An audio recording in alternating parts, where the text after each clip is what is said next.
ಕಂದ, ಇವತ್ತು ಏಕಾದಶಿ ಕಣೆ. ಇವತ್ತೊಂದ್ ದಿವ್ಸ ಅಡ್ಜಸ್ಟ್ ಮಾಡ್ಕೊಳೆ ಪ್ಲೀಸ್. ಪುಟಿ, ಗೋಧಿ ದೋಸೆ ತಿಂತ್ಯಾ? ತುಂಬಾ ಚೆನ್ನಾಗಿರುತ್ತೆ. ಮಾಡ್ಕೊಡ್ಲಾ? ಅಲ್ಲೇ ಕಣ್ಕೊಳತ್ತೆ, ರುಚಿನೂ ಇರಲ್ಲ. ನನಗೆ ಗೋಧಿ ದೋಸೆ ಬೇಡ. ಸರಿ, ರವೆ ರೊಟ್ಟಿ ಮಾಡ್ಕೊಡ್ಲಾ? ಮಾಡಿ ಮಾಡಿ ತಿನ್ನೋ ಒಂದೋ ರೊಟ್ಟಿಗೆ ಮೈ ತುಂಬಾ ಕೆಲ್ಸ ತಗೊಳ್ಳಿ. ರಾಜ್ಕುಮಾರಿ ಇವಳು ಹೊತ್ತೊತ್ತಿಗೆ ಒಂದೊಂದು ಅಡ್ಗೆ ಬೇರೆ ಮಾಡಾಕ್ತಾರೆ.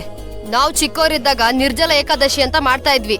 ಏನ್ ಗೊತ್ತಾ, ಹಂಗಂದ್ರೆ ನೀರು ಕುಡಿತಿರ್ಲಿಲ್ಲ. ಇಡ್ಲಿ ತಿಂದ್ ಮಲ್ಕೋ ಹೋಗು.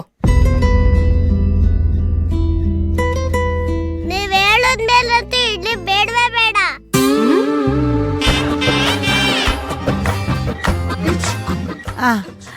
ಪಲ್ಲವಿ, ಒಂದ್ ಕೆಲ್ಸ ಮಾಡು. ನಾನು ಗೋವಿಂದಂಗ್ ಹೇಳ್ತೀನಿ, ಅವನ್ ಜೊತೆ ಅವಳು ಹೋಗಿ ಅವಳಿಗೇನಿಷ್ಟನೋ ಅದನ್ನೆಲ್ಲ ತಿನ್ಕೊಂಬರ್ಲಿ, ಆಯ್ತಾ?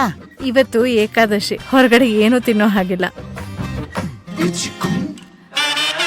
ಇಲ್ವಾ ಅನು, ಪ್ಲೀಸ್ ಮನ್ಸ್ ಚೇಂಜ್ ಮಾಡ್ಕೊಳೆ.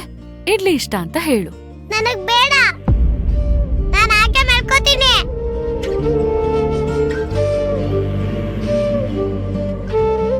ಇವಾಗೇನ್ ನಿನಗೆ ಇಡ್ಲಿ ಬೇಡ ಅಲ್ವಾ? ಸರಿ, ನಾನ್ ನಿನಗ್ ಸ್ಪೆಷಲ್ ಆಗಿ ಏನೋ ಒಂದ್ ಮಾಡ್ಕೊಡ್ತೀನಿ. ಏನ್ ಮಾಡ್ಕೊಡ್ತ್ಯಾ? ಸರ್ಪ್ರೈಸ್. ಬಾ. ಈಗ ತಾನೇ ಆಫೀಸಿಂದ ಬಂದಿದ್ಯಾ, ಸುಧಾರ್ಸ್ಕೊಪ್ಪಲ್ಲವಿ. ನಾನು ನೋಡಿದ್ಮೇಲೆ ನನ್ ಸುಸ್ತೆಲ್ಲ ಹೋಯ್ತು. ಹೋಗೋಣ ಬಾ ಕನ್ನ.